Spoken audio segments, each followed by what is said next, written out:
Okay. പിന്നെ ഒരു ചോദ്യം പറഞ്ഞാൽ ഇത്തിരി കടുപ്പമാണ്, ഡോക്ടറിന് അത് ബുദ്ധിമുട്ടായിരിക്കും ചിലപ്പോൾ, എന്നാലും ചോദിക്കാതിരിക്കാൻ ഒരു ഓപ്ഷൻ ഇല്ല.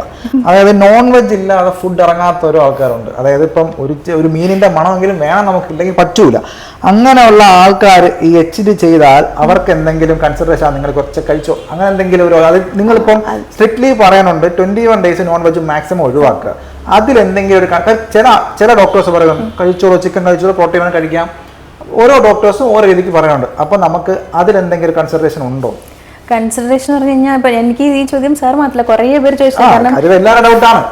ശരിയാ, നോൺ വെജ് കഴിക്കാൻ കുറേ പേർക്ക് അത് കഴിക്കാതിരിക്കും. 21 ദിവസം ചെറിയ ദിവസമല്ല, ഏതാണ്ട് ഒരു മാസത്തിന്റെ അവസാനമായി. ശരിയാണ്. പക്ഷെ അത് കഴിക്കാതിരിക്കാന്ന് പറഞ്ഞു കഴിഞ്ഞാൽ ചില ഫുഡുകൾ നമുക്ക് ബോഡി ഹീറ്റൊക്കെ കൂടി വരും. അപ്പൊ അത് മുറിവ് ഉണങ്ങാനായിട്ട് കുറച്ച് ഡിലേ ആക്കാം. അല്ലെങ്കിൽ ഒരു സ്പൈസി ഒക്കെ അധികം എടുക്കുമ്പോൾ അതിലൊരു മെഡിസിൻസ് കൂടി നമ്മൾ എടുക്കുന്നുണ്ടല്ലോ, ഒരാഴ്ച ആന്റിബയോട്ടിക് ഒക്കെ എടുക്കുമ്പോൾ സ്പൈസി ആയിട്ടുള്ള ഫുഡും കഴിക്കുമ്പോൾ നമ്മൾ ചിലപ്പോൾ വയറിന് അൾസർ പോലെയൊക്കെ വരുന്നുണ്ടല്ലോ. അപ്പൊ അങ്ങനത്തെ കാര്യങ്ങളൊക്കെ അവോയ്ഡ് ചെയ്യാൻ വേണ്ടിയിട്ടാണ് നമ്മൾ നോൺ വെജ് പെർട്ടിക്കുലർ പറയാൻ കാരണം അതിൽ എന്തായാലും മസാലയൊക്കെ ഇട്ടാലേ നമുക്ക് കഴിക്കാൻ പറ്റുള്ളൂ. പക്ഷെ വെജിറ്റേറിയൻ അത്ര മസാലയൊക്കെ ആടേണ്ട ആവശ്യമില്ല. അതുമില്ല, മുറിവ് പെട്ടെന്ന് ഉണങ്ങി വരുന്നതാണ്. കൺസെഷൻ ആണെങ്കിൽ ഫസ്റ്റ് 1 week എന്തായാലും കഴിക്കാം. 7 days മസ്റ്റാർഡ് കഴിക്കാതിരിക്കുക. അതിന് ശേഷം എഗ് വേണമെങ്കിൽ കഴിക്കാം. അതിനുശേഷം എഗ് വേണമെങ്കിൽ കഴിക്കാം. പിന്നെ ഒരു കുറച്ച് ലേശം ചിക്കനൊക്കെ ഒത്തിരി വളരെ കുറച്ച് കൊതിക്ക് വേണ്ടി മാത്രം. ഇപ്പൊ ഒരു ബിരിയാണി റൈസാ കഴിക്കാമല്ലോ, പ്രശ്നമില്ലല്ലോ. 7 ദിവസത്തിന് ശേഷം 7 days ശേഷം ഒരല്പം ബിരിയാണി റൈസ് കഴിക്കുന്ന കൂട്ടത്തിൽ വേണമെങ്കിൽ ഒരു കൊച്ചു കഷ്ണം, വളരെ ചെറിയ കഷ്ണമൊക്കെ മസാല അധികം ഇല്ലാതെ കഴിച്ചാണെങ്കിൽ അത്രയും നല്ലത്. തൈര് ചോറൊക്കെ നന്നായിരിക്കും. അതെ, സ്പൈസസ് ഒക്കെ അധികം ഇടാന്ന് കഴിച്ചാൽ ഒരു അൾസർ വന്നതിന്റെ കാര്യങ്ങളൊന്നും വരത്തില്ല. പിന്നെ വേറൊരു കാര്യം അതോട് റിലേറ്റഡ് ചോദിക്കാനുള്ളത്, ഇപ്പോൾ നമുക്ക് വൂണ്ടെല്ലാം ഹീലായി, ഇപ്പം നമുക്കപ്പം ഒരു 10 ദിവസം കഴിഞ്ഞിട്ട് നമ്മൾ തിരിച്ച് ചിക്കൻ കഴിക്കാമെന്ന് വെക്കാം. ഇപ്പം ശരീരത്തിൻ്റെ ഒരു ചൂട്, ചിലപ്പോൾ കുരുക്കൾ വരാം, അതൊക്കെ ഓക്കെ. അതല്ലാതെ ഈ വെച്ച മുടിക്ക് എന്തെങ്കിലും അതുകൊണ്ട് ദോഷം വരാൻ സാധ്യത ഉണ്ടോ? വെച്ച മുടിക്ക് പ്രശ്നമല്ല, ഈ സെയിം ഈ പറഞ്ഞല്ലോ കുരു പോലെ വരുന്നത്, സൈഡ് എഫക്ട്സ് ലൈറ്റ് ആയിട്ടുള്ള സൈഡ് എഫക്ട്സ് മീൻസ് കൊച്ചു കൊച്ചു കുരുക്കൾ, ഈ അതൊക്കെ ബോഡി ഹീറ്റ് വരുമ്പോൾ വരുന്നുണ്ടല്ലോ. അപ്പൊ അത് അവോയ്ഡ് ചെയ്യാൻ വേണ്ടിയിട്ടാണ് ഇങ്ങനത്തെ ഫുഡ്സ് അവോയ്ഡ് ചെയ്യാൻ പറയുന്നത്. ഓക്കെ, ശരി. ഇനി അടുത്ത ക്വസ്റ്റ്യൻ. ഇപ്പം ഒരു പേഷ്യൻ്റ് അല്ലെങ്കിൽ ഒരാള് പുള്ളി ഇപ്പോൾ വർക്ക് ചെയ്തത് ഖത്തറിലാണ്, പുള്ളിക്ക് ഇത് ചെയ്യണം, പുള്ളി അവിടെ അന്വേഷിക്കുമ്പോൾ ഭയങ്കര റേറ്റാണ്. അപ്പോൾ നമുക്ക് ഒരാൾ ഇവിടെ നാട്ടിൽ ഇതിനായിട്ട് വന്നിട്ട് നമുക്ക് ചെയ്താൽ പുള്ളിക്ക് എത്ര ദിവസം തിരിച്ചു പോകാൻ പറ്റും? 10 days. 10 days പുള്ളി 10 days നാട്ടിലുണ്ടെങ്കിൽ നമുക്കത് ചെയ്യാൻ പറ്റും. 2 ദിവസം നമ്മൾ 2 ദിവസം പ്രൊസീജർ ആയിട്ടുള്ള ചെയ്യുന്നത്. അപ്പോൾ 2 days ഇവിടെയും പിന്നെ 3rd day മുതൽ 9th day വരെ നമുക്ക് വീട്ടിൽ റെസ്റ്റ് എടുക്കണം. 9th day head wash complete ആയി കഴിഞ്ഞാൽ 10th day നമുക്ക് ട്രാവൽ ചെയ്യാൻ പറ്റും. ടോട്ടൽ 10 days ഉണ്ടെങ്കിൽ മതിയായിരിക്കും. എന്നിട്ട് അവർക്ക് GFC അവിടെ നിന്ന് എടുക്കേണ്ട ആവശ്യമുണ്ടെങ്കിൽ ഞാൻ പറഞ്ഞല്ലോ, ഫോൾ ഉണ്ടെങ്കിൽ ട്രാൻസ്പ്ലാന്റ് ചെയ്യാത്ത ഭാഗത്തുനിന്ന് മുടി കൊഴിച്ചിൽ ഒരുപാട് ഇങ്ങനെ ഫോളായിക്കൊണ്ട് പോകുന്നുണ്ട്, അങ്ങനെയൊക്കെ ആണെങ്കിൽ PRP GFC എടുക്കാം. അവിടെ കോസ്റ്റ് കൂടുതലാണ്, അഫോർഡ് ചെയ്യാൻ പറ്റുന്നില്ലെങ്കിൽ പിന്നെ നെക്സ്റ്റ് ഓപ്ഷൻ ആയിട്ട് വരുന്നത് മിനോക്സിലൊക്കെയാണ്. ഓക്കെ. അപ്പൊ അത് കഴിഞ്ഞിട്ട് ഈ ഹെയർ ട്രാൻസ്പ്ലാന്റ് കംപ്ലീറ്റ് ചെയ്തതിന് ശേഷം നമ്മുടെ ഹെയർ, അതായത് ചെയ്ത ഹെയറും ബാക്കി എക്സിസ്റ്റിംഗ് ഹെയറും നമ്മൾ എന്തൊക്കെ രീതിയിൽ കെയർ ചെയ്യണം? കെയർ ചെയ്യുന്ന വെച്ച് കഴിഞ്ഞാൽ ഒരു ഫുഡ് പ്രോപ്പറായി കഴിച്ചിട്ടുണ്ടാകും. ആദ്യത്തെ ഇമ്പോർട്ടൻറ്റ് പ്രയോറിറ്റി വരുന്നത് ഇപ്പം പൊതുവേ നമ്മൾ മലയാളികൾ നമ്മൾ പൊതുവേ എല്ലാവരും അല്ല കേട്ടോ, കുറച്ച് ആൾക്ക് എനിക്കറിയാവുന്നത് വെച്ചാൽ നമ്മൾ ചോറ്, എന്തെങ്കിലും ചിക്കനോ മീനോ എന്തെങ്കിലും, ഇല്ലെങ്കിൽ ഉണക്കമീനോ അങ്ങനെ എന്തെങ്കിലുമൊക്കെയാണ് നമ്മൾ കൂടുതൽ കഴിക്കുക, മുട്ട പൊരിച്ചത് അങ്ങനെയൊക്കെ. അല്ലാതെ പൊതുവേ ഇപ്പം നമ്മുടെ ഒരു സമപ്രായക്കാരൊക്കെ കൂടുതലും വെജിറ്റബിൾസ് കഴിക്കൽ വളരെ പൊതുവേ ഇപ്പം ചുരുക്കമാണ്. അപ്പൊ അതിൽ നമ്മൾ എന്തെങ്കിലും പുതിയതായിട്ട് ആഡ് ചെയ്യേണ്ടതായിട്ടുണ്ടോ? ഇത് ഫുഡ് എന്ന് പറഞ്ഞാൽ പ്രോപ്പർ ഡയറ്റ് ചാർട്ടൊക്കെ എടുത്താൽ ഇത്ര ഗ്രാം അങ്ങനത്തെ കഴിക്കണമെന്നില്ല. നമ്മൾ വീട്ടിലുണ്ടാക്കുന്ന ഭക്ഷണം കഴിച്ചാൽ മതി. നമ്മൾ വീട്ടിലുണ്ടാക്കുന്ന നമ്മൾ ഇന്ത്യൻസ് തന്നെ എല്ലാവരും ബാലൻസ്ഡ് ഡയറ്റാണ് നമ്മൾ വീട്ടിൽ തന്നെ ഉണ്ടാക്കുന്നത്. നോർമൽ നമ്മൾ ഇപ്പോൾ ഒരു റൈസ് എടുക്കുകയാണെങ്കിൽ അതിൽ കാർബോഹൈഡ്രേറ്റ് ഉണ്ട്, ഒരു സാമ്പാർ എടുക്കുകയാണെങ്കിൽ പരിപ്പുണ്ട്, അതിൽ പ്രോട്ടീൻ ആണ്, അതിലെന്തെങ്കിലും ഒരു വെജിറ്റബിൾ ഇട്ടിട്ടുണ്ടാവും, അതിൽ നമുക്ക് ഒരു കാൽഷ്യം, ഒരു മിനറലോ ഒരു വൈറ്റമിൻ എന്തെങ്കിലും കിട്ടും. അങ്ങനെ നമ്മൾ വീട്ടിലുണ്ടാക്കുന്ന ഭക്ഷണത്തിൽ തന്നെ, വീട്ടിൽ വെച്ചാൽ ഇന്ത്യൻസ് എല്ലാവരുടെയും വീട്ടിൽ ഒരു ബാലൻസ്ഡ് ഡയറ്റാണ് ഉണ്ടാക്കുന്നത്. അപ്പോൾ പുറത്തുള്ള ഭക്ഷണമാണ് കഴിക്കുന്നത്, ഇല്ല സമയത്തിന് കഴിക്കാൻ പറ്റുന്നില്ല, അങ്ങനെയൊക്കെ ആണെങ്കിൽ അതൊന്ന് കറക്റ്റ് ചെയ്യുക. പിന്നെ സ്കാൽപ്പ് എപ്പോഴും ക്ലീൻ ആക്കി തന്നെ വെക്കുക, ഒരു താരനായിട്ട് ഒരു ഓയിലി ആയിട്ട് അങ്ങനെ ഒന്നും വെക്കാണ്ട് സ്കാൽപ്പ് വളരെ ക്ലീൻ ആയിട്ട് മാക്സിമം മെയിൻറ്റെയിൻ ചെയ്യുക. സോൾട്ട് വാട്ടർ യൂസ് ചെയ്യാതിരിക്കുക. വളരെ കുറച്ച് ആൾക്കാർക്ക് സോൾട്ട് വാട്ടറും ഒക്കെ സെറ്റ് ആവുള്ളൂ, ബാക്കി കുറേ പേർക്ക് അത് വെള്ളം മുടി ഒഴിച്ചിട്ടുണ്ടാവും. അപ്പോൾ അത് പ്രോപ്പറായി വെക്കുക. പിന്നെ ഉറക്കം ശരിയാക്കണം. ഉറക്കം ഒരു ബുദ്ധിമുട്ടാണ്. കാര്യം ഈ റീൽസ് ഒക്കെ വന്നു തുടങ്ങിയതിനു ശേഷം എല്ലാവരും രാത്രി കിടക്കുന്നത് തന്നെ ഒരു 11-12 മണി ആവും. അതിനുശേഷം എല്ലാവരും ഫോൺ പതുക്കെ ഒന്ന് സമയം നോക്കി എടുക്കുന്നതായിരിക്കും. ജസ്റ്റ് ഒന്ന് യൂട്യൂബ്, നമ്മളായിട്ട് ടയർഡായി പിന്നെ ഉറങ്ങുന്നവരെ ഇങ്ങനെ നോക്കിക്കൊണ്ടിരിക്കും. പക്ഷെ അങ്ങനെ അല്ലാതെ പ്രോപ്പർ സ്ലീപ്പ് മസ്റ്റ് ആണ്, അത് പ്രോപ്പറായി ചെയ്യുക. ഹെയർ ട്രാൻസ്പ്ലാന്റ് കഴിഞ്ഞതിന് ശേഷം നിങ്ങൾ കമ്പൽസറി ആയിട്ട് അല്ലെങ്കിൽ നിങ്ങൾ മസ്റ്റ് ആയിട്ട് ഈ ഹാബിറ്റ്സ് ഒഴിവാക്കിയിരിക്കണം എന്ന് നിങ്ങളുടെ സൈഡിൽ നിന്ന് അങ്ങനെ എന്തെങ്കിലും ഉണ്ടോ? ട്രാൻസ്പ്ലാന്റ് ചെയ്യുന്ന മുൻപിൽ ആൽക്കഹോൾ സ്മോക്കിംഗ് ഹാബിറ്റ്സ് ഉള്ളവർ 15 ഡേയ്സിന് മുൻപേ സ്റ്റോപ്പ് ചെയ്യുക. 10 to 15 ഡേയ്സിന് മുൻപേ സ്റ്റോപ്പ് ചെയ്യുക. 15 ദിവസം മുന്നേ മസ്റ്റ് ആയിട്ട് അറ്റ്ലീസ്റ്റ് 10 ഡേയ്സ്, മിനിമം 10 ഡേയ്സ് എങ്കിലും സ്റ്റോപ്പ് ചെയ്യുക. ട്രാൻസ്പ്ലാന്റ് ചെയ്തിട്ട് ആദ്യത്തെ ഒരാഴ്ച വരെ പുറത്ത് ഇറങ്ങണ്ട. നമുക്ക് മാക്സിമം വീട്ടിൽ തന്നെ റെസ്റ്റ് എടുക്കാൻ നോക്കുക. റെസ്റ്റ് കിടന്ന് എപ്പോഴും ഫുൾ ബെഡ് റെസ്റ്റ് ആയിട്ട് ആവശ്യമില്ല, വീട്ടിൻ്റെ അകത്ത് ഇരുന്നാൽ മതി. ഒരു വേർപ്പായിട്ട് ഒരു ഡസ്റ്റ് ആയിട്ട് അങ്ങനെ ഒന്നും ഇണ്ടാതെ വീട്ടിലിരുന്നാൽ മതി. പിന്നെ ടീഷർട്ട്സ് യൂസ് ചെയ്യണ്ട. നമ്മളിങ്ങനെ എടുക്കുമ്പോൾ ഗ്രാപ്സിങ് ഇതാവില്ല, അത് യൂസ് ചെയ്യാം. പിന്നെ 3 വീക്സ് ഞാൻ പറഞ്ഞ നോൺ വെജ് കഴിക്കണ്ട. പിന്നെ 6 months ആൽക്കഹോൾ സ്മോക്കിംഗ് ഒക്കെ ഹാബിറ്റ്സ് ഉണ്ടെങ്കിൽ അത് സ്റ്റോപ്പ് ചെയ്യുക. പിന്നെ പ്രോപ്പർ വർക്കൗട്ട് ആയിട്ട് നമ്മൾ ജിമ്മിൽ പോയിട്ട് അങ്ങനെ ഫുൾ ഹെവി ആയിട്ടുള്ള വർക്കൗട്ട്സ് ആണെങ്കിൽ ഒരു 2 months വരെ അവോയ്ഡ് ചെയ്യും. നോർമൽ ചെറിയ ചെറിയ വർക്കൗട്ട്സ് ഒക്കെ ആണെങ്കിൽ ചെയ്യാം. ഓക്കെ. പിന്നെ ഇത് ഒരുപാട് ആൾക്കാർ ചോദിക്കുന്ന ഒരു ക്വസ്റ്റ്യൻ ആണ്.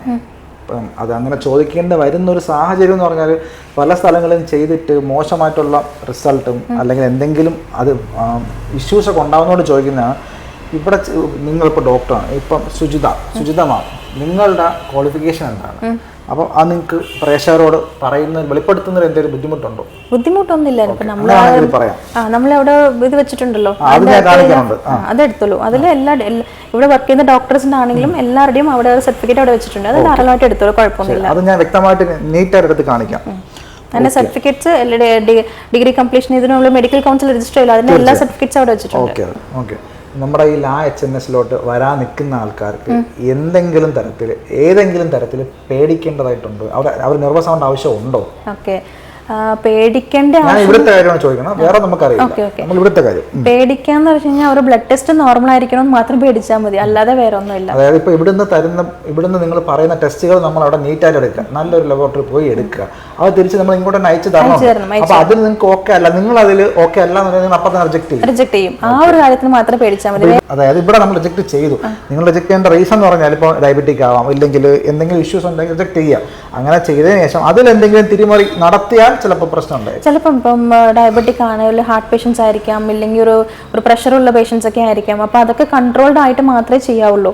ഇത് ഇവിടെ മാത്രമല്ല, ഏത് സ്ഥലത്ത് പോയി ചെയ്യാലും മെഡിക്കലി നമ്മുടെ ശരീരം ഹെൽത്തി ആണോ നോക്കിയിട്ട് മാത്രമേ ചെയ്യാവുള്ളൂ. ഇപ്പം എനിക്ക് ഷുഗർ ഉണ്ടായി കഴിഞ്ഞാൽ മുറി പെട്ടെന്ന് ഉണങ്ങില്ല, അപ്പോൾ ഒരാഴ്ചനുള്ളിൽ മുറി ഉണങ്ങില്ല, അതൊരു ഇൻഫെക്ഷനുകളൊക്കെ വരാം. ഇപ്പം പ്രഷറുണ്ട്, ഞാനൊരു ഹൈപ്പർ ടെൻഷൻ പേഷ്യൻ്റ് ആണ്, ഞാൻ മെഡിസിൻസ് എടുക്കുന്നില്ല, അപ്പോൾ പ്രഷർ ഇങ്ങനെ കൂടി വരുവാണെങ്കിൽ പ്രൊസീജിയറിന്റെ ശേഷം വീണ്ടും പെയിൻ ഒക്കെ വരുമ്പോൾ വീണ്ടും പ്രഷർ കൂടും. അപ്പോൾ അതിൻ്റെ ആയിട്ടുള്ള ബുദ്ധിമുട്ടുകളൊക്കെ ഉണ്ടായിരിക്കും. അപ്പം അങ്ങനെ എല്ലാം കൂടി നോർമലാണ്, നമ്മുടെ ശരീരം ഹെൽത്തി ആണ് നോക്കിയിട്ട് മാത്രമേ ചെയ്യാവുള്ളൂ. ഓക്കെ. ഇനി ഈ വേദനയെ പറ്റി പല ആൾക്കാർക്കും പല അഭിപ്രായമാണ്. കാര്യം എനിക്ക് തോന്നുന്നു വേദന പല ആൾക്കാരും സഹിക്കുന്നത് ഇപ്പം എനിക്ക് ഒട്ടും സഹിക്കാൻ പറ്റില്ല, ചിലപ്പോൾ ഡോക്ടർ നല്ല സഹിക്കാൻ പറ്റുമായിരിക്കും. സോ HT പ്രൊസീജിയർ പെയിൻഫുൾ ആണ്. പെയിനെ പറ്റി പറയുമ്പോൾ അത് ഓരോരുത്തരുടെയും ഓരോ ടൈപ്പ് ഓരോ ഡിഫറൻസ് ഉണ്ടാവും. അപ്പോൾ സാർ പറഞ്ഞ പോലെ തന്നെ ചിലർക്ക് പെയിൻ പെർസ്പെക്റ്റീവ് ഡിഫറൻസ് ആണ്. അപ്പോൾ ചിലർ പെയിൻ ഒരു ടോളറൻസ് ഉണ്ടായിരിക്കും, അപ്പം വലിയ പെയിൻ ആണെങ്കിലും അവർക്ക് മാനേജ് ചെയ്യാൻ പറ്റും. ചിലർക്ക് സൂചി കാണുമ്പോൾ തന്നെ പേടിക്കുന്ന ടൈപ്പാവും, അപ്പോൾ ഒരു വലിയ വേദനയായിട്ടായിരിക്കും ഫീൽ ആവുന്നത്. ഇഞ്ചക്ഷൻ എല്ലാം സെയിം മറ്റേ ഇൻസുലിൻ സിറിഞ്ചിലാണ് നമ്മൾ കൊടുക്കുന്നത്. അപ്പം ഏറ്റവും ചെറിയ സിറിഞ്ച് അതേ ഉള്ളൂ. അപ്പോൾ അതിലെടുക്കുന്നതിനാണ് ഇപ്പോൾ എനിക്കാണെങ്കിൽ ഞാൻ ട്രാൻസ്പ്ലാന്റ് എനിക്കും ഇൻസുലിൻ സിറിഞ്ചിലാണ് ഇഞ്ചക്ഷൻ എടുക്കാൻ പോകുന്നത്. അപ്പോൾ സാറിനാണെങ്കിൽ ഇൻസുലിൻ സിറിഞ്ചിൽ ഇഞ്ചക്ഷൻ കൊടുക്കാൻ പോകുന്നുള്ളൂ. അപ്പോൾ സിറിഞ്ചിന്റെ പ്രശ്നമില്ല, നമ്മൾ എങ്ങനെ പെയിൻ പെർസീവ് ചെയ്യുന്നു എന്നുള്ളതാണ്. പക്ഷെ അത് കംപ്ലീറ്റ് പെയിൻലെസ് എന്ന് പറയാനേ പറ്റില്ല. അനസ്തീഷ്യ കൊടുക്കുന്ന സമയത്ത് ലോക്കൽ അനസ്തീഷ്യ പ്രിക്ക് ചെയ്യുമ്പോൾ വേദന ഉണ്ടായിരിക്കും, കുറച്ച് നേരത്തെ വേദന മാത്രമേ ഉള്ളൂ. അതിൻ്റെ എഫക്റ്റ് മാറി വരുമ്പം വീണ്ടും വേദന വരും. മെഡിസിൻ കഴിച്ചാൽ ശരിയാവും. നമ്മൾ എക്സ്ട്രാക്ട് ചെയ്യുമ്പോഴോ ഇംപ്ലാന്റ് ചെയ്യുമ്പോഴോ വേദന നമുക്കറിയത്തില്ല. ഇനി നമ്മളിപ്പം HT കഴിഞ്ഞാൽ ഇപ്പം നമ്മുടെ ഫേസിലായാലും ഈ ഭാഗത്തെല്ലാം സ്വെല്ലിങ് ഉണ്ടാകുന്ന ഒരു പ്രവണത ഉണ്ട്. അപ്പം ഈ സ്വെല്ലിങ് എത്ര നാൾ വരെ നമ്മുടെ ഫേസിൽ ഉണ്ടെങ്കിൽ അത് നോർമലാണ്? മാക്സിമം ഒരാഴ്ച വരെ മാക്സിമം 1 to 7 days അല്ലെ 1 to 5. എനിക്ക് ഒരു 2ാമത്തെ ദിവസം നല്ല സ്വെല്ലിങ് ആയി, ആ വീഡിയോ വൈറലായി, അത് പിന്നീട്. അപ്പം എനിക്ക് 5ാമത്തെ ദിവസം ഫുള്ളി ഓക്കെ, എനിക്ക് 4ാം ദിവസം ഇവിടെ വരെ ഇങ്ങനെ എത്തി. 5ാം ദിവസം എന്താണ് ഒരു ഐഡിയ ഇല്ല, മൊത്തം പോയി. ഒരു കോമൺ ആയിട്ട് എല്ലാവർക്കും വരുന്ന 5 days വരെ ഉണ്ടായിരിക്കുമല്ലോ. ഇത്രയും എനിക്ക് വന്നിട്ടും 5 ദിവസം എനിക്ക് പോയി, അത്രയും ഉണ്ടായിരിക്കും. അതിന്റെ കൂടുതൽ ഉണ്ടാവില്ല, മാക്സിമം 7 days. 7 ഡേയ്സിനപ്പുറം വരാണെങ്കിൽ നോർമൽ എന്ന് വേണമെങ്കിൽ നമുക്ക് പറയാം. അങ്ങനെ അധികം വരാറില്ല. 7 ഡേയ്സിന് ശേഷം മാക്സിമം 5-6 കൂടുതലായിട്ടേ ഉള്ളൂ, അത്രേ ഉള്ളൂ. നമുക്ക് HT കഴിഞ്ഞു, ട്രാൻസ്പ്ലാന്റ് കഴിഞ്ഞതിന് ശേഷം പല പ്രമുഖ സ്ഥാപനങ്ങളിൽ നിന്ന് ചെയ്താൽ മുഖത്ത് നീരിറങ്ങുന്നില്ല. ഇപ്പൊ റീസെന്റ് ആയിട്ട് പോലും പല ആൾക്കാരും അതിനെപ്പറ്റി പറഞ്ഞു, ഞാൻ ചെയ്തു എനിക്ക് വന്നില്ല, ഇതൊക്കെ എന്താണ്, ഇതിപ്പോ അനസ്തേഷ്യ ഉള്ള എല്ലാം കൂടെ നിങ്ങൾ 10 രൂപ ആയതുകൊണ്ട് അവർ അനസ്തേഷ്യക്കകത്ത് ഉള്ള SN വാട്ടർ എല്ലാം അടിച്ചു കയറ്റി ഇഞ്ചക്ട് ചെയ്യുന്നതുകൊണ്ടാണ് ഇത്രയും ആവുന്നത്, എനിക്ക് വന്നില്ല. അപ്പോൾ ഇപ്പം ചെയ്ത് കഴിഞ്ഞാൽ അവരൊരു ബാൻഡേഡ് ഒട്ടിച്ചു വിടുന്നുണ്ട്, നെറ്റിയിൽ ബാൻഡേഡ് ഒട്ടിക്കുന്നു. HNS ചെയ്ത ആർക്കും അത് ബാൻഡേഡ് കാണുന്നില്ല. നിങ്ങൾക്ക് ഇനി ബാൻഡേഡ് വാങ്ങാനുള്ള കാശില്ലാത്തതുകൊണ്ടാണോ അതോ ഈ 10 രൂപയ്ക്ക് ചെയ്യുന്നതുകൊണ്ട് 10 രൂപയുടെ ബാൻഡേജ് ലാഭിക്കാന്നുള്ളതാണ്? എന്താ നിങ്ങൾ ബാൻഡ് ഒട്ടിക്കാത്ത കാരണം? നമ്മൾ ബാൻഡേജ് ഒട്ടിക്കാതിരിക്കാനുള്ള റീസൺ എന്ന് പറയുമ്പോൾ ഈ സ്വെല്ലിങ് തന്നെ നമ്മുടെ ബോഡിയിൽ വരുന്ന ഒരു നോർമൽ വൂണ്ട് ഹീലിംഗ് ഒരു ഇൻഫ്ലമേറ്ററി പ്രോസസ്സാണ്. അപ്പോൾ അത് എനിക്ക് പിന്നെ സാർ പറഞ്ഞല്ലോ, അപ്പൊ വേറെ വലിയ സ്ഥാപനങ്ങളൊക്കെ ചെയ്യുമ്പോൾ സ്വെല്ലിംഗ് വരുന്നില്ല, അങ്ങനെയൊന്നും ഇല്ല. ഇത് ഇപ്പൊ ഒന്നുമില്ല സാറിന് തന്നെ ഇനിയിപ്പോ ഇവിടെ ബാൻഡേജ് ഒട്ടിച്ച് കഴിഞ്ഞാൽ സ്വെല്ലിംഗ് ഇവിടെ ആയിരിക്കും, അപ്പൊ ഇറങ്ങില്ല. അത്രയേ ഉള്ളൂ ഡിഫറൻസ്. ഒട്ടിക്കുന്നതുകൊണ്ട് താഴേക്ക് ഇറങ്ങുന്നില്ല എന്നേ ഉള്ളൂ. അത് നമ്മുടെ ബോഡിക്ക് പതുക്കെ പോകുന്നതായിരിക്കും, മുഖം വൃത്തിയാകും. പക്ഷെ തലയിലെ സ്വെല്ലിംഗ് ഉള്ളപ്പം ചിലർക്ക് അത് കിടക്കാനുള്ള ബുദ്ധി, തല വെയിറ്റ് ആയിട്ട് തോന്നിക്കും, കിടക്കാനുള്ള ബുദ്ധിമുട്ട്, തല ഭാരം പോലെ തോന്നിക്കുന്നത്, അങ്ങനെയൊക്കെ ഉള്ളത് അത് അവോയ്ഡ് ചെയ്യാൻ വേണ്ടിയിട്ടാണ്. അപ്പൊ ഫേസിലാണെങ്കിൽ അത്ര പ്രശ്നം പെട്ടെന്ന് ഇങ്ങനെ പോകുമല്ലോ, അപ്പൊ അവർക്ക് കുറച്ച് ഡിസ്കംഫർട്ട് വരത്തില്ല. അല്ലാതെ പൈസ കൂടുതലായിട്ട് കൊടുത്തു കഴിഞ്ഞാൽ സ്വെല്ലിംഗ് വരത്തില്ല എന്നല്ല, അത് നമ്മുടെ ബോഡിയിൽ നിന്ന് വരുന്ന ഒരു നോർമൽ ഇൻഫ്ലമേറ്ററി പ്രോസസ്സ്, ഇത് എല്ലാവർക്കും ഉണ്ടാവുന്നതാണ്. ശരി, ഓക്കെ. ഇനി ബ്ലഡ് പ്രഷറോ അല്ലെങ്കിൽ ഷുഗറോ നോർമൽ അല്ലാത്ത ഒരാളിന്റെ നിങ്ങൾ HNS ഹെയർ ട്രാൻസ്പ്ലാന്റ് സജസ്റ്റ് ചെയ്യുമോ? അതായത് പുള്ളിക്ക് ഇപ്പം ഷുഗർ ഉണ്ട്, അബ്നോർമലാണ്, കൺട്രോൾഡ് അല്ല. അതേപോലെ തന്നെയാണ് BP പല ടൈമിലും പല രീതിക്കാണ്. അതെങ്ങനെയാണ് നിങ്ങൾ ചെയ്യാൻ അനുമതി ഉണ്ടോ, ചെയ്യോ, എന്തോ? ഇല്ല, നമ്മൾ ചെയ്യില്ല. അത് മെഡിസിൻസ് ഒക്കെ എടുത്ത് കൺട്രോൾഡ് ആണെങ്കിൽ മാത്രമേ ചെയ്യുള്ളൂ. വെറും ഡയറ്റിലെ കൺട്രോൾ ചെയ്യുന്നു, എക്സസൈസിൽ അങ്ങനെയല്ല. പ്രൊസീജിയർ എന്ന് പറഞ്ഞു കഴിഞ്ഞാൽ നമ്മൾ മെഡിസിൻസ് എടുത്ത് കൺട്രോൾ ആക്കണം, എന്നാലേ അത് കറക്റ്റ് ആവുള്ളൂ. അങ്ങനെ കൺട്രോൾ ആക്കി കഴിഞ്ഞാൽ നമുക്ക് ചെയ്യാൻ പറ്റും. ഓക്കെ, ഇത് ഓൾറെഡി നമ്മൾ ഇതിനിടയ്ക്ക് സംസാരിച്ച ചോദ്യമാണ്, എന്നാലും ഒന്നൂടെ ചോദിക്കുകയാണ്. ഈ HNS എന്ന് പറഞ്ഞ ഈ സ്ഥാപനത്തിന് എത്ര വർഷത്തെ പ്രവൃത്തി പരിചയം, അതായത് എത്ര വർഷത്തെ എക്സ്പീരിയൻസ് ഉള്ളതാണ്? ഒരു 4 years കംപ്ലീറ്റ് ആയി, ഇപ്പൊ 5th year റണ്ണിങ് കണ്ടിക്കാണ്. ഓക്കെ, കാര്യം ഇന്നത്തെ ഒരു അവസ്ഥയിൽ ഏറ്റവും കൂടുതൽ കാശ് ഉണ്ടാക്കാൻ പറ്റുന്ന ഒരു മേഖലയായിട്ട് മാറിയിട്ടുണ്ട് ട്രാൻസ്പ്ലാന്റ്. സോ നമ്മുടെ പല സ്ഥലങ്ങളിലും ഒരു പൊട്ടിമുളക്കുകയാണ്, പുതിയ സെന്റേഴ്സ് പൊട്ടിമുളയ്ക്കുന്നു. എന്തെങ്കിലും റിസൾട്ടിൽ പ്രശ്നം വരികയോ പേഷ്യന്റിന് പ്രശ്നം വരുന്ന ടൈമിൽ മാത്രം അവർ ഈസിയായി ക്ലോസ് ചെയ്യുന്നു പോകുന്നു. അപ്പൊ അവർ മാക്സിമം പ്രോഫിറ്റ് മേക്ക് ചെയ്യുന്നു, ക്ലോസ് ചെയ്യുന്നു, പോകുന്നുള്ളതാണ്. അപ്പൊ നമ്മളിപ്പോ 4 വർഷമായി, നമുക്ക് ധൈര്യമായിട്ട് വന്ന് ചെയ്തിട്ട് സെയിം സ്ഥലം തന്നെ, ഇവിടെ സ്റ്റാഫ്സ് ഒക്കെ സെയിം ആണ്, ഫോൺ എല്ലാം സെയിം ആണ്. ഓക്കെ. കാരണം ഇപ്പം ഹെയർ ട്രാൻസ്പ്ലാന്റ് ആണെങ്കിലും ഒരു കോസ്മെറ്റിക് പ്രൊസീജിയേഴ്സ് ഒക്കെ ആണെങ്കിലും അതൊരു മാർക്കറ്റിംഗ് ഒക്കെ ആയിട്ട് ഒരു അപ്പിയറൻസിന് വേണ്ടി ചെയ്യുന്നതുകൊണ്ട് അത് പ്രോപ്പർട്ടി മാർക്കറ്റിംഗ് ആയിട്ട് ഒരു പൈസ ഉണ്ടാക്കുന്ന ഒരു ഇൻഡസ്ട്രി പോലൊക്കെ ആയി. പക്ഷെ ബാക്കിയുള്ള നമ്മുടെ ഹാർട്ടിനോ കിഡ്നിനോ അങ്ങനെയൊക്കെ ആകുമ്പോൾ ഇപ്പോഴും ട്രീറ്റ്മെന്റ് ഓറിയന്റഡ് ആയിട്ടാണ് ഉള്ളത്. പക്ഷെ ഇതൊക്കെയാണ് ഫുൾ പ്രോഫിറ്റബിൾ ആയിട്ട് അങ്ങനെ മാറ്റിയത്. ഓക്കെ, അതുപോലെ നമ്മുടെ ഇന്ത്യയിൽ HNS എന്നുള്ള സ്ഥാപനം എവിടെയൊക്കെ ഉണ്ട്? ഇപ്പോൾ ഉള്ളത് ചെന്നൈയിലും കോയമ്പത്തൂരും മാത്രമേ ഉള്ളൂ. ചെന്നൈയിലും കോയമ്പത്തൂരും മാത്രമേ ഉള്ളൂ. ഈ കാണുന്ന HNS എന്നുള്ള സ്ഥാപനത്തിന്റെ ബ്രാഞ്ചസ് ഉള്ളത് ചെന്നൈയിലും കോയമ്പത്തൂരും മാത്രമാണ്. ചെന്നൈയിൽ നമ്മുടെ ഏഷ്യയുടെ വലിയ ബസ് സ്റ്റാൻഡല്ലോ, കോയമ്പേട് ബസ് സ്റ്റാൻഡ് പറഞ്ഞാൽ അതിന്റെ നേരെ ഓപ്പോസിറ്റിലാണ് ഉള്ളത്. ഓക്കെ, പിന്നെ നമ്മുടെ ഈ സ്ഥാപനത്തിൽ ഞാൻ വന്ന സമയത്ത് പോലും ഞാൻ ഡോക്ടറോട് മുന്നേ പറഞ്ഞു തോന്നുന്നു, മൊത്തവും മലയാളികളാണ്. അതായത് ഇപ്പം ഒരു 30 പേരുണ്ടെങ്കിൽ അതിൽ 25 പേരും മലയാളികളാണ്. അപ്പൊ നിങ്ങൾക്ക് നമ്മളെ ഇത്രയും ബുദ്ധിമുട്ടിക്കാതെ നിങ്ങൾക്ക് തന്നെ കേരളത്തിൽ ഏതെങ്കിലും ഭാഗത്ത് ഒരു സ്ഥാപനം തുറന്നാൽ നമ്മൾ ഇത്രയും കഷ്ടപ്പെട്ട് ട്രാവൽ ചെയ്ത് ഇതുവരെ വരണ്ടല്ലോ. കാര്യം നിങ്ങൾക്ക് പേഷ്യൻസ് ഓൾമോസ്റ്റ് മല്ലൂസാണ്. അപ്പൊ നിങ്ങൾക്ക് അങ്ങോട്ട് വന്നൊരു സ്ഥാപനം ഇട്ടൂടെ, അതിലെന്തെങ്കിലും ബുദ്ധിമുട്ടുണ്ടോ? എന്താണ് ഇവിടെ മലയാളി കൂടുതൽ കാരണം മോസ്റ്റ്ലി തമിഴ് പേഷ്യൻസ് ഒക്കെ വരുമ്പോൾ അവർക്ക് ചെന്നൈ എളുപ്പമാണ്, ട്രാവലിംഗ് ചെന്നൈ എളുപ്പമായതുകൊണ്ട് അവർ മാക്സിമം നിങ്ങൾക്ക് ഇവിടെ ആണല്ലോ എളുപ്പം, ചെന്നൈ കുറച്ച് ദൂരമാണല്ലോ, അതുകൊണ്ട് ഇവിടെ വരുന്നേ ഉള്ളൂ. അല്ലാതെ ഇപ്പോൾ ഇവിടെ എന്ന് പറഞ്ഞാൽ കൺസൾട്ടിങ് ഞാനിരിക്കണം. അപ്പം ഞാൻ ഇല്ലാതെ വേറെ ഒരാൾ അവിടെ ഓപ്പൺ ചെയ്തിട്ട് അവിടെ ഒരാൾ കൺസൾട്ടിങ് നിർത്തുമ്പോൾ അവരെങ്ങനെ കൺസൾട്ട് ചെയ്യുന്ന അഡ്വൈസ് കൊടുക്കുന്നു എനിക്ക് അറിയില്ല. ഇതേ നമ്മൾ ഈ കീപ്പ് ചെയ്ത് വരുന്ന ഇതേ നിലവാരം തന്നെ അവിടെയും കീപ്പ് ആയി പോകുമെന്നുള്ളതിനെ പറ്റി നമുക്കൊരു കാരണം ഫോൾസ് ഹോപ്സ് ഒന്നും കൊടുക്കാൻ പാടില്ല. ഇത് ചെയ്ത് കഴിഞ്ഞാൽ ഇങ്ങനെ ആയിരിക്കും, ഇത് ചെയ്തേ പറ്റുള്ളൂ, അങ്ങനത്തെ ഫോഴ്സബിൾ ആയിട്ടുള്ളതോ അല്ലെങ്കിൽ ഒരു ഫോൾസ് ഹോപ്സോ നമ്മളിവിടെ ഒരിക്കലും കൊടുക്കാറില്ല. അപ്പൊ അങ്ങനെ പ്രോപ്പർ കൺസൾട്ടേഷൻ ചെയ്തില്ലെങ്കിൽ പാടില്ല. പേരിന് ബാധിക്കുന്നേക്കാളും പേഷ്യൻസ് ചെയ്യുന്നവർക്കും ബാധിക്കുമല്ലോ. അത് അപ്പൊ ഞാൻ ട്രീറ്റ്മെന്റ് ചെയ്തു അത് മോശമായി കഴിഞ്ഞാൽ അത് അവർക്കും ബാധിക്കല്ലേ. അപ്പൊ അതുകൊണ്ട് തൽക്കാലം കേരളത്തിലോട്ട് ഇല്ല. ഓക്കെ, അപ്പം ഞാൻ ഈ പ്രൊസീജിയറിന് ശേഷം ഞാൻ ആദ്യം വീഡിയോ ഒക്കെ ചെയ്യാമെന്ന് കരുതി, ചെന്നൊരു വീഡിയോ ചെയ്യാമെന്ന് കരുതി. പിന്നെ ഞാൻ കരുതി വീഡിയോ ഒന്നും ചെയ്യേണ്ട കാര്യം, നമ്മളിപ്പം നാളെ നമുക്ക് നല്ല മുടിയൊക്കെ വരാം, അപ്പം പണ്ട് ഇങ്ങനെ ആയിരുന്നു എന്നുള്ളത് എല്ലാവരും അറിയിക്കേണ്ടാന്ന് കരുതി. പിന്നെ ഞാൻ കരുതി ഞാൻ ഒത്തിരി നേരം വീഡിയോസ് കണ്ടാണ് വന്നത്. ചില ആൾക്കാർ ട്രാൻസ്പ്ലാന്റ് വന്ന വീഡിയോ ഉണ്ട്, പോയ വീഡിയോ ഉണ്ട്, പിന്നെ ഇല്ല. അപ്പൊ ഇവർക്ക് എന്ത് സംഭവിച്ചോ നമുക്ക് അറിയില്ല. പിന്നെ എനിക്ക് തോന്നുന്നത് സഫാൻ ആണെങ്കിൽ പോലും ഡെയിലി അപ്ഡേറ്റ്സ് ഒന്നും ഇല്ല. പുള്ളി ഒരു തിരിഞ്ഞു നോട്ടം എന്ന രീതിയിൽ ഇപ്പോൾ 1.5 മാസമായി ഞാൻ ചെയ്തിട്ട് എൻ്റെ റിസൾട്ട് ഇങ്ങനെയാണ്. ഇപ്പൊ എനിക്ക് പുള്ളി ഇപ്പോൾ റീസെന്റ് ആയിട്ട് 2 വർഷം കംപ്ലീറ്റ് ചെയ്യാൻ പോകുന്നുള്ള വീഡിയോ വന്നു. അപ്പം ഈ ഡെയിലി, അതായത് ഇപ്പം നമുക്കിപ്പോൾ 10 ദിവസം ക്രൂഷ്യൽ ടൈമാണ്, അതിലാണ് നമുക്ക് ഈ സ്വെല്ലിങ് എല്ലാം വന്നത്. അപ്പം ഞാൻ കരുതി എന്തായാലും ഞാൻ ഇറങ്ങി തിരിച്ചു. അപ്പോൾ എനിക്ക് ഇതുപോലെ ചെയ്യാൻ സാധ്യതയുള്ള ആൾക്കാർക്ക് ഇത് കണ്ടാൽ ഒരു ഇതായിരിക്കാം. അങ്ങനെ ഞാൻ പോസ്റ്റ് ചെയ്ത എൻ്റെ 2ാമത്തെ ദിവസത്തെ രാത്രിയിലത്തെ ഒരു വീഡിയോ ഭയങ്കരമായിട്ട് വൈറലായി. ഒരു കാര്യം ശ്രദ്ധിക്കാം, എനിക്ക് അന്ന് 1000 സബ്സ്ക്രൈബർ പോലും ഇല്ല. 1000 പോലും ഇല്ല, ഒരു 100 അത്രയും സബ്സ്ക്രൈബർ മാത്രമുള്ള എൻ്റെ ചാനലിലെ വീഡിയോ ഏതാണ്ട് 2 ലക്ഷം അടുപ്പിച്ച് ആൾക്കാർ കാണണമെന്നുണ്ടെങ്കിൽ അത് എൻ്റെ കഴിവ് കൊണ്ടാവണം എന്നില്ല. അത് ആരൊക്കെയോ അത് വൈറലാക്കിയതാണ്. സാറിന്റെ പേജിൽ മാത്രമല്ല, നിങ്ങളുടെ വീഡിയോസ് വേറെ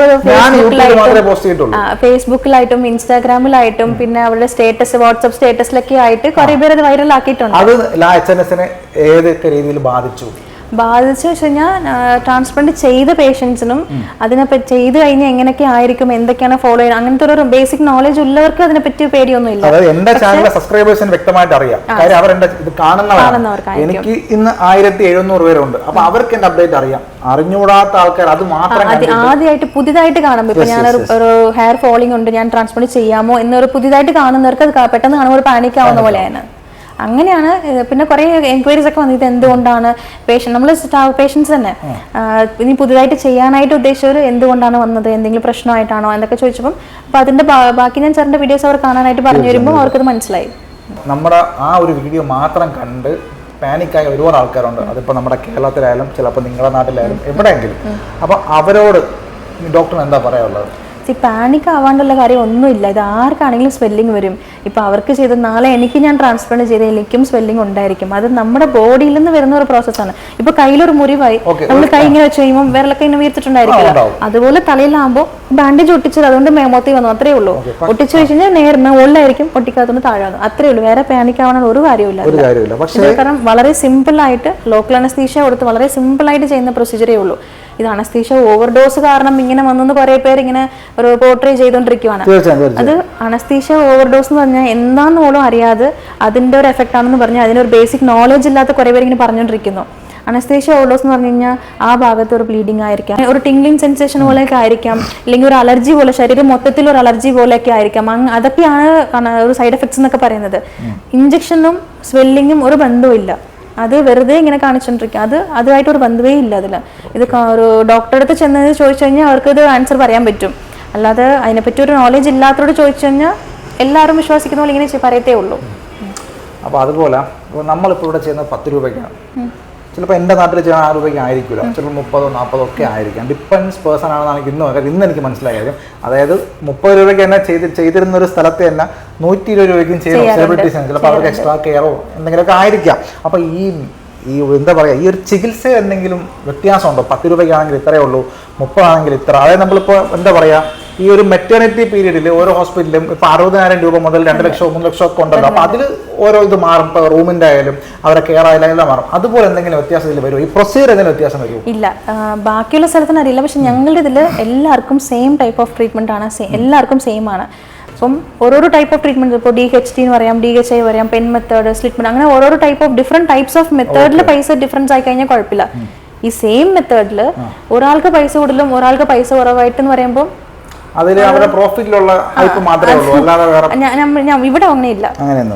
ഒറ്റൊരു മെത്തേഡേ ചെയ്യുന്നുള്ളൂ, അത് എല്ലാവർക്കും സെയിം പ്രൈസ് ആണ്. പിന്നെ ഞങ്ങളുടെ നാട്ടിൽ ഈ 10 രൂപ എന്ന് കേൾക്കുമ്പോൾ തന്നെ ഇഷ്ടമല്ലാത്ത കുറച്ച് ആൾക്കാർ, എനിക്ക് തോന്നുമ്പോൾ 10 രൂപ പോലെ ഒരു വെറുത്തിട്ടുണ്ടോ നിങ്ങൾ? കാരണം 10 രൂപ എന്ന് പറയുന്ന പോലെ അവർക്ക് ഇഷ്ടമല്ല. അപ്പൊ അത് അവരോട് എന്താ ഡോക്ടർ പറഞ്ഞത്? 10 രൂപ. ഇപ്പൊ ഞാൻ തന്നെ എൻ്റെ ഒരു ഫ്രണ്ട് ഈയിടയ്ക്ക് എനിക്കൊരു കാര്യം പറഞ്ഞു. പുള്ളിക്ക് ഇതിനൊക്കെയാണ് ഒരു ഇതായിട്ട് അതായത് കുറച്ച് നാളായിട്ട് യൂട്യൂബിൽ ചാനലുള്ളൊരു വ്യക്തി, ആളോട് വെറുതെ ഒരു എൻക്വയറിക്ക് വേണ്ടിയിട്ട് ചോദിച്ചാൽ എനിക്കിപ്പം ഇതാണ് എൻ്റെ കണ്ടീഷൻ, എനിക്ക് 4500 ഗ്രാഫ്റ്റ് വേണമെന്ന് പറയുന്നു, ഞാൻ ഇന്ന സ്ഥാപനത്തിൽ അതിൽ HNSൽ ചെയ്താൽ എനിക്ക് എന്തെങ്കിലും പ്രശ്നമുണ്ടോ, എന്താ അഭിപ്രായം? പുള്ളി ഈസി ആയിട്ട് സിമ്പിളായിട്ട് ഒറ്റ ഡയലോഗ് പറഞ്ഞിട്ടുള്ളൂ, അതൊരു ലോക്കൽ ക്ലിനിക് ആണെന്നാണ് പറഞ്ഞേക്കുന്നത്. അപ്പൊ ഈ ലോക്കൽ ക്ലിനിക് എന്താണെന്നുള്ളത് ഞാൻ ഇത് കഴിഞ്ഞിട്ട് ഒരു വീഡിയോ ഞാൻ ഫുൾ ആയിട്ടൊന്ന് കാണിക്കണുണ്ട്. അപ്പൊ നിങ്ങൾക്ക് മനസ്സിലാവും ഇത് ലോക്കൽ ക്ലിനിക് ആണോ ഇല്ല ഒരു ഹോസ്പിറ്റലോ. അപ്പൊ ഈ 10 രൂപയ്ക്ക് ചെയ്താൽ ഇങ്ങനെയൊക്കെ ആയി പോകും എന്ന് പറയുന്ന ആൾക്കാരോട് ഡോക്ടർ എന്തെങ്കിലും പറയാനുണ്ടോ? ഓക്കെ, 10 രൂപ എന്ന് പറയുമ്പോൾ അത് വളരെ എന്തോ ഒരു കുറവായിട്ടുള്ള പൈസ ആയിട്ടാണ് ആൾക്കാർ വിചാരിക്കുന്നത്. 4500 ഗ്രാഫ്സ് വെച്ചു, അതിന്റെ ടോട്ടൽ എത്രയായി? 48,000 രൂപ. മെഡിസിൻ 48,000. എല്ലാവർക്കും ഒരു ഹൈ പ്രൊഫൈൽ അല്ലല്ലോ, സാധാ ആൾക്കും ഉണ്ടല്ലോ. ഇപ്പൊ ഒരു കോമൺ ആയിട്ടുള്ള ആൾക്കാർക്കൊക്കെ ചെയ്യുമ്പോൾ മാക്സിമം ഒരു മാസം ഒരു 25,000 to 30,000 അങ്ങനെയൊക്കെ വരെ സാലറി കിട്ടുന്ന ആൾക്കാരുണ്ട്. അപ്പൊ അങ്ങനെയുള്ളവർക്ക് അവരുടെ ഫാമിലി നീഡ്സ് എല്ലാം കൂടി ചെക്ക് ചെയ്യണം, അതിന്റെ ഫാമിലി നീഡ്സ് എല്ലാം കൂടി ശരിയാക്കണം. അവർ ചിലപ്പോൾ പിള്ളേരുണ്ടെങ്കിൽ അവരുടെ കോളേജിന്റെ സ്കൂളിനും അങ്ങനെല്ലാം ശരിയാക്കണം. അങ്ങനെയുള്ള ഒരു പേഴ്സണ് ഒരു 30,000 40,000 ആണെങ്കിൽ ഒരു വലിയ എമൗണ്ട് ആണ്. അവർക്ക് മാക്സിമം ഒരു 3,000-4,000 ഒരു മാസം സേവ് ചെയ്ത് വെക്കുവാണെങ്കിൽ ആ ഒരു എമൗണ്ട് കിട്ടാൻ തന്നെ 1 വർഷത്തോളം അവർക്ക് സമയം എടുക്കും. അപ്പൊ ഇത് പൈസ കുറവായിട്ടല്ല, ഇത് നോർമലാണ്. ഇത് തന്നെ മൊത്തം ഒരു പാക്കേജ് ആയിട്ട് നോക്കി ഇതിന് മൊത്തത്തിൽ ഗ്രാഫ്റ്റ് വൈസ് നോക്കി കഴിഞ്ഞാൽ ഒരു വലിയ എമൗണ്ട് തന്നെയാണല്ലോ. ഇത് 10 രൂപ എന്ന് വെച്ചാൽ മൊത്തം പ്രൊസീജിയർ 10 രൂപയ്ക്കല്ലല്ലോ, മൊത്തം അപ്പം ഒരു 33,000 ഗ്രാഫ്സ് 30,000 ആണ്. അതൊരു വലിയ എമൗണ്ട് തന്നെയാണ്. അപ്പോൾ എൻ്റെ അടുത്ത് റീസെൻ്റ് ആയിട്ടുള്ള വീഡിയോസ് കാണുന്ന ഒരു വ്യക്തി പറഞ്ഞൊരു കാര്യമാണ്, ബ്രോ 10 രൂപ പെർ ഗ്രാഫ്റ്റ് എന്ന് പറഞ്ഞാൽ തന്നെ കുറവാണ്, നമ്മുടെ നാട് വെച്ച് നോക്കി കുറവാണ്. പക്ഷെ ബ്രോ അതുപോലെ എൻ്റെ എടുക്കാനില്ല, എനിക്ക് അത്രയും പോലും സാമ്പത്തികം എനിക്ക് ഇല്ല. കുറെ പേര് അങ്ങനെയുണ്ട് സാർ. എല്ലാവർക്കും ഒരു ഇപ്പൊ ചെയ്തോളൂ, 1 ലക്ഷം രൂപയ്ക്ക് ചെയ്തോളൂ, എന്നിട്ട് അതിന് EMI ആക്കി കൺവേർട്ട് ചെയ്തോ. എന്തായാലും നിങ്ങളല്ലേ പേ ചെയ്യാൻ പോകുന്നത്. 1 ലക്ഷം മൊത്തത്തിൽ കൊടുത്താലും നിങ്ങൾ ഞാൻ കൊടുക്കാൻ പോകുന്നത്, മാസം മാസം കൊടുത്താലും നിങ്ങളല്ലേ കൊടുക്കാൻ പോകുന്നുള്ളൂ. അപ്പോൾ ഒരു ലോൺ എടുത്ത് അവരിനൊരു കടക്കാരായിട്ട് മാറ്റി നിങ്ങൾ ചെയ്യുന്നേക്കാളും അത് സെയിം അല്ലേ എല്ലാവരും. ആ ഒരു 10 രൂപ കഴിഞ്ഞാൽ ചെറിയ എമൗണ്ട് അല്ല, മൊത്തത്തിൽ നോക്കുമ്പോൾ അതും ഒരു എമൗണ്ട് തന്നെയാണ്. അത് കിട്ടാനാണ് ഭയങ്കര ബുദ്ധിമുട്ടിക്കുന്ന ആൾക്കാർ കുറേ പേരുണ്ട്. അവർക്ക് ഞങ്ങൾ ചെയ്തെന്ന് ഞങ്ങൾക്ക് ഹാപ്പിയാവും, അവരും ഹാപ്പി. അങ്ങനത്തെ ഉള്ളത് മതി നമുക്ക്. ഓക്കെ.